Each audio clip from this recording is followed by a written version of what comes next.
बुद्धं शरणं गच्छामि।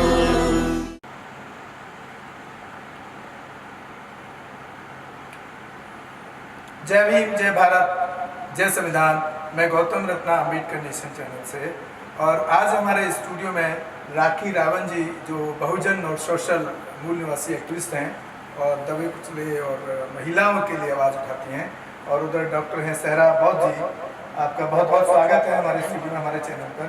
आज खास तौर से हमने काफ़ी दिन से आपसे टाइम देना चाह रहे थे, मिल नहीं पा रहा था, और आज खास तौर से जिस पर मैं आपसे बात करने वाला हूँ, जो मनीषा, जो एक, अगर हम जाति के रूप में देखें तो वाल्मीकि कास्ट से आती थी, और जिस तरीके से मतलब एक अननेचुरल रेप या अननेचुरल जो उनके साथ में घटना हुई है, बहुत ही निंदनीय है। सबसे पहले तो हम उस घटना पर दुख व्यक्त करते हैं, और उसके अलावा क्योंकि एज ए फीमेल राखी रावण जी ज़्यादा अच्छा उस पर बताएंगी कि इस तरह की घटनाओं के पीछे क्या कारण है, क्यों होती हैं, और इसका इलाज क्या हो सकता है।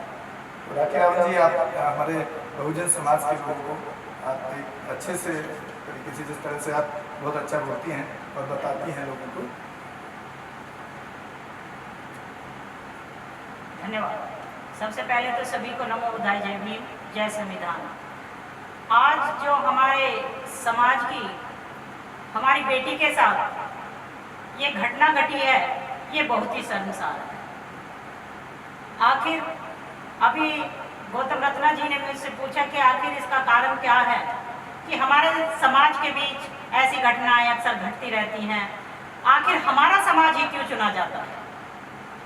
जहाँ तक मैंने बाबा साहेब को पढ़ा है और जहाँ तक मैं काम कर रही हूँ, मैंने अपने काम के माध्यम से या बाबा साहेब के कामों के माध्यम से ये जाना कि हिंदू धर्म के जो धर्मशास्त्र हैं, उनके अंदर हमारे लिए जो लिखा हुआ है, महिलाओं के लिए जो लिखा हुआ है, जितनी भी अनुसूचित जाति की महिलाएं हैं, उनके लिए बहुत ही अपशब्द और उनके साथ ऐसा करने की घटनाएं लिखी हुई हैं। ये खुद बाबा साहेब ने भी अपनी बुक के अंदर लिखा है कि जब तक हम उस पेड़ की जड़ को खत्म नहीं कर देते जिस पर ये फल लगता है, तो मेरे समाज का उत्थान नहीं होगा। मेरे समाज की बहन बेटियों के साथ ये घटनाएं घटती रहेंगी।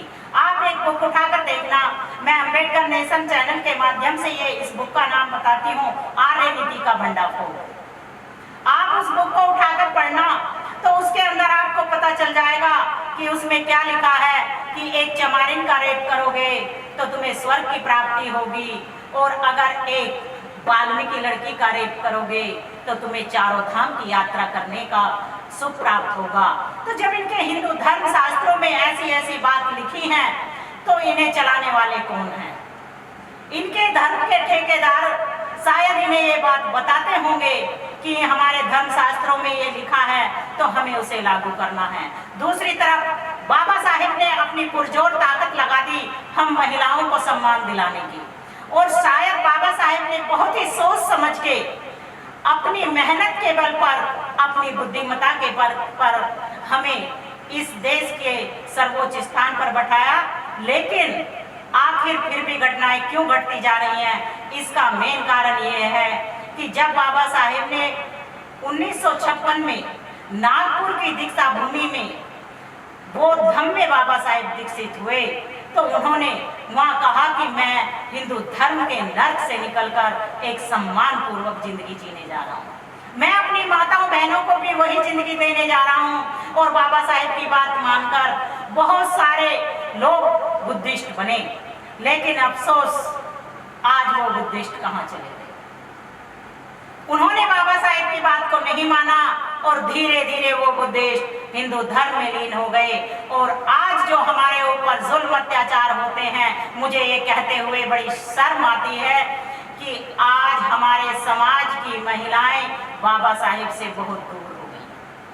अगर वो बाबा साहेब की बात माने तो ना तो उनका कभी रेप होगा, ना उनका बलात्कार होगा और ना कभी उनका सम्मान नीचे जाएगा। और दूसरी बात, आज हमारे वाल्मीकि समाज की बेटी के साथ जो ये दर्दनाक घटना घटी, वो बहुत ही पूरे भारत को शर्मसार करने वाली बात है। जब ये घटना घटती है तो फिर हमारे पीएम जी और सीएम जी और जितने भी हमारे नेता हैं वो क्यों चुप हैं? दूसरी तरफ जब निर्भया हत्याकांड होता है, निर्भया रेप कांड होता है, तो पूरे भारत में उसके लिए आवाज उठाई जाती है। इसका कारण मात्र एक, क्योंकि वो वाल्मीकि समाज से आती हैं और वो दूसरे ब्राह्मण समाज से आती हैं। तो इसका सीधे सीधे अर्थ यही होता है कि आज भी भारत के अंदर जाति को ही सबसे ज्यादा बढ़ावा दिया जाता है। संविधान की शपथ खाने वाले नेता संविधान पर नहीं चलते, वो दूसरे कामों पर चलते हैं। संविधान को एक साइड करके वो केवल वोट मांगने तक सीमित रह जाते हैं। लेकिन इसकी जिम्मेदार कौन होंगे? दूसरी बात मैं ये कहना चाहूंगी कि जिस बहन बेटी को आज आप आंख उठाकर देखो या ये देखो कि हमारी इस बेटी की मदद के लिए सबसे पहले कौन पहुंचा, मैं इस चैनल के माध्यम से अपनी आवाज लोगों को पहुंचाना चाहती हूं कि आप ये देखो कि इस बेटी की सुरक्षा के लिए सबसे पहले कौन पहुंचा। क्या कोई नेता पहुंचा या दूसरे लोग पहुंचे? अरे पहुंचे तो बाबा साहिब के मानने वाले पहुंचे। और दूसरी अपील, आज मैं खुद भी अखबार पढ़ा तो उसमें अनुसूचित शब्द आ रहा था कि अनुसूचित जाति की बेटी के साथ बलात्कार हुआ, उसके हत्यारों को सजा दी जाएगी। हालांकि उसमें SC/ST एक्ट भी लगाया, लेकिन ये लगाया किसने? और आज मैं अपनी आवाज के माध्यम से ये कहना चाहती हूँ कि मेरे समाज के वाल्मीकि भाइयों, आओ अपने घरों से बाहर आओ और अपनी बेटी के लिए इंसाफ मांगो, क्योंकि जब तक आप लोग आपस में ही लड़ते रहोगे तो इंसाफ नहीं मिलने वाला है।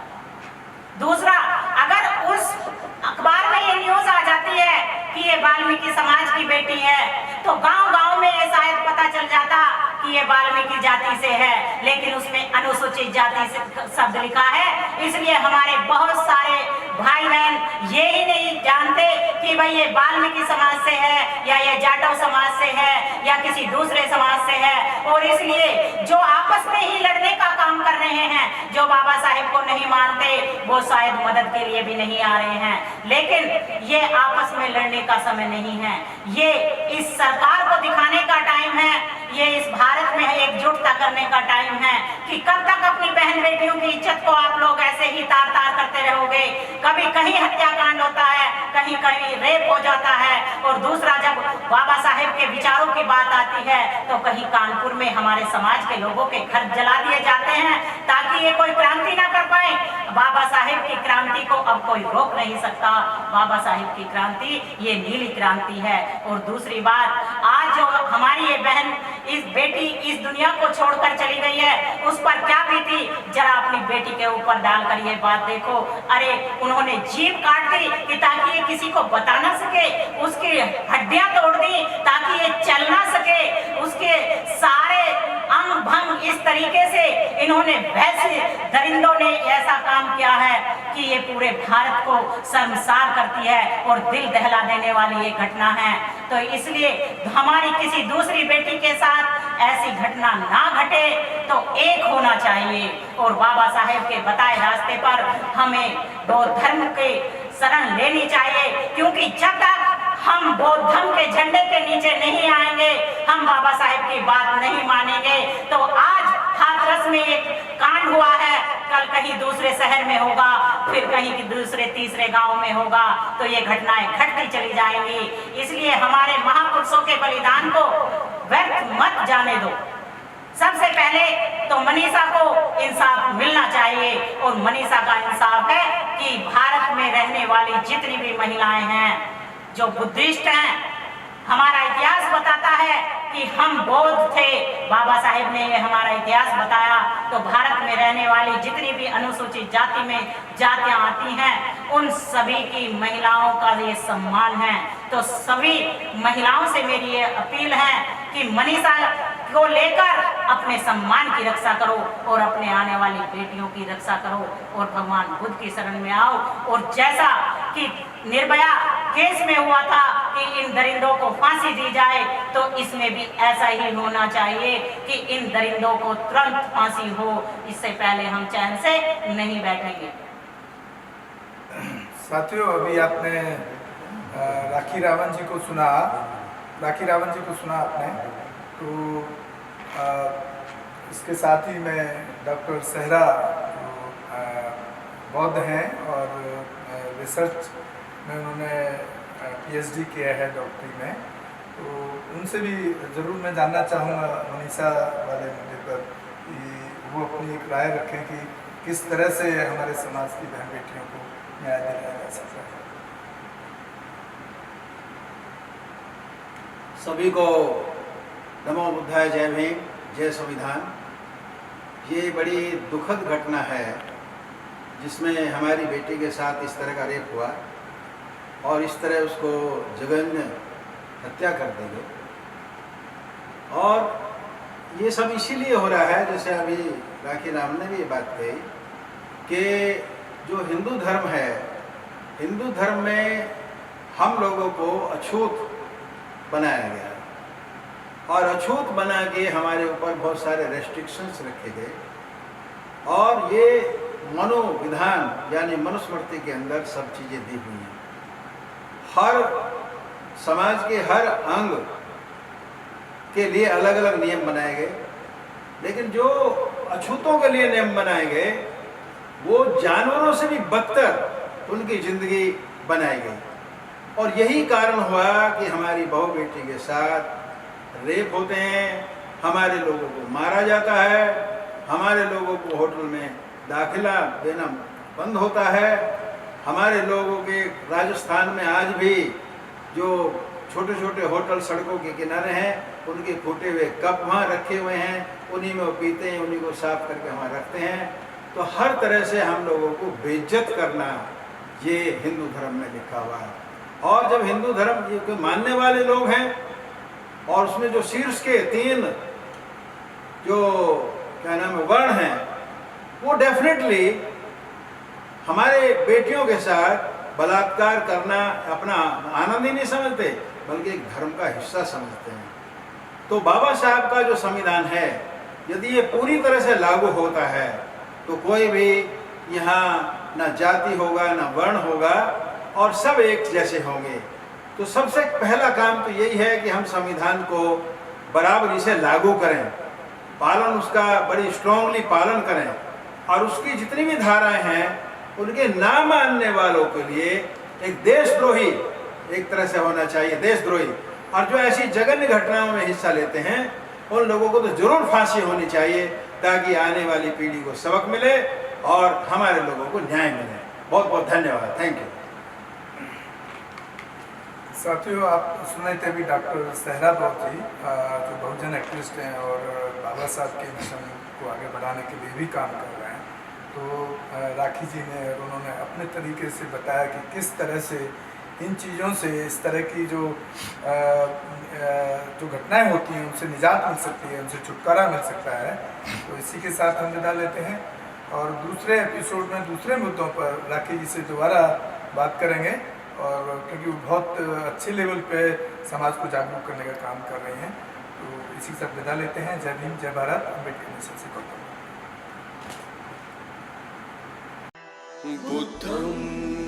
अम्बेडकर नेशन चैनल आर्थिक समस्या से गुजर रहा है। अगर आप बहुजन समाज में बाबा साहेब अम्बेडकर और तथागत बुद्ध की विचारधारा को अधिक से अधिक लोगों तक पहुंचाना चाहते हैं तो हमें आर्थिक सहयोग प्रदान करें, ताकि हम अपने चैनल के माध्यम से देश विदेश में समता, बंधुता, एकता और संवैधानिक अधिकारों को ज्यादा से ज्यादा लोगों तक पहुंचा सकें। अम्बेडकर नेशन चैनल जो YouTube पर भी प्रसारित होता है, प्रस्तुतकर्ता गौतम रत्ना। आप अपनी सहायता राशि नीचे लिखे खाते में जमा करा सकते हैं। खाता धारक गौतम रत्ना, खाता संख्या 316957685651, IFSC कोड SBIN 0060336, बैंक भारतीय स्टेट बैंक।